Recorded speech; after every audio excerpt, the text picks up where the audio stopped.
बिस्मिल्लाहिर्रहमानिर्रहीम अस्सलाम वालेकुम। मैं हूं करामत मुगल और मेरे साथ है सईद बलोच साहब, सीनियर जर्नलिस्ट है, सुप्रीम कोर्ट कवर करते हैं। शहर इक़्तिदार में इस वक्त चल रहा है तख्ते इस्लामाबाद पर कौन बैठेगा। पहले जिसने इरादा किया था वो तो डर के भाग गया। दूसरी जानब पीटीआई केपी से बैरिस्टर सैफ साहब की स्टेटमेंट जो आई है, जिसको मैं तो ज़्यादा नहीं मानता, क्योंकि ना तो वफाक के वो नुमाइंदे हैं ना पंजाब के नुमाइंदे। वो कहते हैं कि हम अपोजिशन में बैठेंगे वफाक में भी और पंजाब में भी। इधर से राना सनाउल्लाह साहब को इंडिया दिया गया कि आप जाके मीडिया में बता दें कि नवाज शरीफ वज़ीर आज़म नहीं तो फिर शहबाज शरीफ भी नहीं बनेगा, हम हुकूमत साजी से पीछे हट रहे हैं। इसहाक डार साहब ने भी कहा है क्योंकि वो वज़ीर ख़जाना नहीं बनेंगे, शहबाज शरीफ उनको अपना वज़ीर ख़जाना दोबारा नहीं बनाएंगे। तो उन्होंने भी कहना शुरू कर दिया कि वफाक में हुकूमत हम नहीं बना रहे। इस तरह की बातें आ रही हैं। सबसे बड़ी बात जो इस वक्त इस्लामाबाद में डिस्कस हो रही है, मीडिया पर नहीं है, वो ये है कि इमरान खान ने आम माफ़ी का ऐलान किया है। हम हुकूमत में आएंगे, बदला नहीं लेंगे, आम माफ़ी का ऐलान करेंगे। तो पहले भी मैंने आपको कहा था, खान साहब स्टेट्समैन की तरह सियासत करते हैं। आप शेरलॉक होम है, पता है आप मोनालिसा यार दाढ़ी वाली केड़ी मोनालिसा वेखी है होंदी यार। होंदी है और चुप साडी करो सोसाइटी यार। टिकटॉक च वे ना बड़ियां मोनालिसा ओए दाढ़ी और वाली हैं। टिकटॉक वाला काम ਅਸੀਂ नहीं करते दो नंबरी वाले। ਤੁਸੀਂ शेरलॉक होम हो। तो खान साहब इसका मतलब है हुकूमत में आ रहे हैं, जो उन्होंने कहा कि हुकूमत में आते ही मैं आम माफ़ी का ऐलान करूँगा। ये बहुत बड़ा साइन है, वरना इस करामत तरह की मुगल स्टेटमेंट साहब देने की करामत जरूरत नहीं मुगल थी। साहब इशारे तो बहुत ज्यादा आ रहे हैं। हम्म। ठीक है, मिसाल के तौर पे एक जो आपने दिया, दूसरा जो आज नून लीग ने दिया। ठीक है, और रियासत के अमूर तो चलाने हैं, छोड़ तो नहीं सकते। कहीं ना कहीं कोई लूला लंगड़ा कुछ करना तो है। और आप देखें कि आखिरी हरबे के तौर पे ये लूला लंगड़ा कोई इत्तेहाद बन जाए या पीटीआई अपने मौक़िफ़ से पीछे हट जाए, अपना हक छोड़ के वो दबाव में आ जाए, उसके लिए अब हरबा क्या इस्तेमाल किया जा रहा है, मार्शल लगने वाला। हाँ, वो जो एक नून जो लीगी अप्रैल में भी धमकी दी गई थी सुप्रीम कोर्ट में कि मार्शल लग जाएगा लग अगर आप जाएगा। डिप्टी स्पीकर की रूलिंग को ओवर रूल नहीं करेंगे। जी जी। तो अब ये चूरन जो है वो एक बार फिर बेचा जा रहा है, लेकिन मेरे ख्याल में ये भी चला हुआ कारतूस है, बहुत ज्यादा चल चुका है, तो इसलिए ये भी फुस कर जाएगा। अच्छा। ठीक है। अब अहम चीज क्या है? अहम चीज ये है जो एक आपने बात की, इमरान खान साहब का आम माफी देने का ऐलान। अब इमरान खान साहब में, नवाज शरीफ में या जो दीगर सियासी रहनुमा है, उनमें बुनियादी फर्क क्या है? हमें बुनियादी फर्क नजर आया था 27 फरवरी 2019 को, जब पाकिस्तान ने भारत के 2 जहाज मार गिराए थे। और वो ऑर्डर किसने दिया था? इमरान खान। वजीर आजम इमरान खान, क्योंकि चीफ एग्जेक्टिव ये थे। इमरान उन्होंने खान साहब ने, रिटेलिएट जी जी, करेंगे नहीं। 26 को जब भारत ने किया था, तो उससे उसके बाद इमरान खान साहब ने एक तकरीर की थी। जी। और उस तकरीर का जो लुब्बे लुबाब था वो क्या था? उन्होंने कहा कि पाकिस्तान रिटेलिएट करने का सोचेगा नहीं, करेगा। पाकिस्तान रिटेलिएट करेगा। और फिर हमने देखा कि 27 फरवरी को पाकिस्तान ने रिटेलिएट किया, इंडिया को दाना डाला, इंडिया के जहाज दाना चुगने के लिए बाहर आए, और यहां पहले से ही हमारे जो एयरफोर्स के जवान थे, शाहीन थे, उन्होंने उनको उचक लिया। अच्छा, उस साने का वो जो वाकया एक हुआ, एक इंसिडेंट हुआ, उसके बाद अभिनंदन पकड़ा गया। और अभिनंदन की जब वापसी हुई ना, तो उसमें इमरान खान साहब ने एक स्पीच की थी एक बार फिर जी। और उसमें इमरान खान साहब ने यह कहा कि ये जो दो एटमी मुल्कों के मामलात होते हैं ना, ये हमें बहुत ज्यादा कैलकुलेट करके चलना पड़ता है। अगर आप कैलकुलेशन, आपकी जरा से भी मिस कैलकुलेट आपने कर दिया, तो दो एटमी मुल्कों के दरमियान एटमी जंग भी छिड़ सकती है।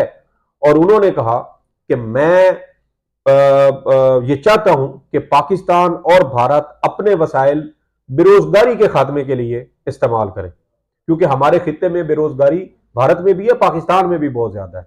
और उसके बाद उन्होंने कहा कि हमने खैर जज्बा खैर सगाली के तहत इस तमाम तर जो एक दर्जा हरारत बढ़ चुका है, हम इसको नीचे करने के लिए हम अभिनंदन की रिहाई का हमने फैसला किया।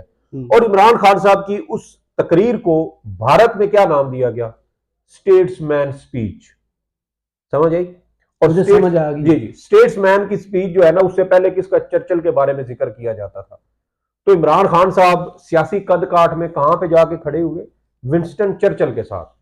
तो अब मौजूदा हालात में भी अगर आप देखें, एक तो 25 मई 2022 का वाकया, उसमें जिस तरीके से निहत्ती खवातीन पर बाकायदा सामने ऐसे, फैसलाबाद में एक एसएचओ था जिसने पिस्तौल तान लिया था, उसके बारे में बाद में एक खबर आई थी कि शायद उसके खिलाफ इंजबाती कार्रवाई करके उसको नौकरी से बर्खास्त कर दिया गया। नून लीग ने शायद बहाल कर, मुमकिन है हुआ फैसलाबाद का। जी जी। तो अब वो एक मामला, और अब जो एक सिनेरियो इस वक्त बन रहा है, खास तौर पे 9 मई के बाद से जो फस्तायत जारी जो फस्तायत है, अब इमरान खान साहब मेरे ख्याल में एक सियासी रहनुमा की बजाय एक स्टेट्समैन के तौर पर हमें यहाँ पर सामने आ रही है। जो मैंने तमहीद, यार जिन्होंने जुर्म किया मैं बताता हूँ, ये जो तमहीद मैंने बांधी है, इसका मकसद यही है। बहुत सारी चीजें मेरे ख्याल में उन पुलिस वालों के शायद अपने हाथ में भी ना हो। मैंने ऐसी बहुत सारी लोगों से सुना है कि पुलिस वाले उनको कहते थे कि जी हम मजबूर हैं। हमने तो बहुत सारे पुलिस वालों को भी हमने ये देखा, मजबूर उस वक्त नहीं होते जब जोर से डंडा मारते हैं। नहीं, बिल्कुल होना चाहिए। मेरे ख्याल में कुछ लोगों को इबरत का निशान जरूर बनाना पड़ेगा। यार मेरी बात सुने आप, ऐसी बातें तो नहीं है। कराची में एक वाकया हुआ था, वो दरवाजा तोड़ने वाला। उसके बाद पुलिस ने क्या किया? उसका भी गवाह कोई नहीं छोड़े। उसके बाद पुलिस ने क्या किया? सिंध पुलिस ने याद किया, सबने काम करने से इनकार कर दिया था। याद है कि नहीं आपको? नहीं, वो तो जब आईजी सिंध को उठाया गया था ना, नहीं तो क्या हुआ था, सबने छोड़ दिया था ना। आप हक पर खड़े हो सकते हैं सर। बिल्कुल है, बिल्कुल। आप केपी में देखें, जब पुलिस लाइन में धमाका हुआ था पेशावर में, उस वक्त क्या रिएक्शन आया था? पूरे पंजाब में जो काम हुआ है, केपी में तो चले इनकी जरूरत नहीं थी, पूरे पंजाब में जो हुआ है, कहीं ना कहीं से रिश्तेदार तो होते हैं। मैं वही कह रहा हूँ कि आपने आम माफी नहीं होनी चाहिए, आम माफी ना हो, कानून के मुताबिक कार्रवाई हो। देखिए उसमें कुछ और ज्यादती ना हो, एक तो जुर्म किया वो बचे। जी, एक तो वो चीज है ना कि आपने किसी के साथ कोई जुल्म ज्यादती की। एक और चीज है जो शायद आप अभी इग्नोर कर रहे हैं, वो क्या है? जो मियां असलम साहब के साथ हुआ है, जो सैकड़ों हजारों लोगों के साथ हुआ है, घर तोड़े गए। बहावलपुर में उस बच्ची को मारा हुआ थप्पड़ा माफ कर सकते हैं? नहीं कर सकते। मैं कह रहा हूं, बात के बेटे की बिल्कुल जान गई है, माफ कर सकते हैं। वो अरसलान के बच्चा हार्ट अटैक जिसकी 5 बहनों के ऊपर इन्होंने गलीज नजर रखी में कुछ दिन पहले ही कादरी साहब के वालिद को जो हुआ, आप माफ कर सकते हैं। मैं वही कह रहा हूं कि आपने अगर फसल बचानी है तो कुछ गंदे कव्वों को आपको बनाना पड़ेगा, लटकाना पड़ेगा। जब तक आप उन चंद गंदे कव्वों को नहीं लटकाएंगे, मेरे ख्याल में आपकी फसल फिर नहीं बचेगी। जो शाह के वफादार होते हैं। बिल्कुल। दूसरा, बैरिस्टर साहब ने आज ही ऐलान किया, ये तो ना तो पीटीआई के एलामिये में आया, ना सीईसी की तरफ से आया, कि हम वफाक में और पंजाब में अपोजिशन में बैठेंगे। बैरिस्टर साहब है केपी से, केपी असम्बली की वो बात नहीं कर रहे, वो पंजाब और वफाक की बात कर रहे हैं। भाई तू कौन, मैं खामा?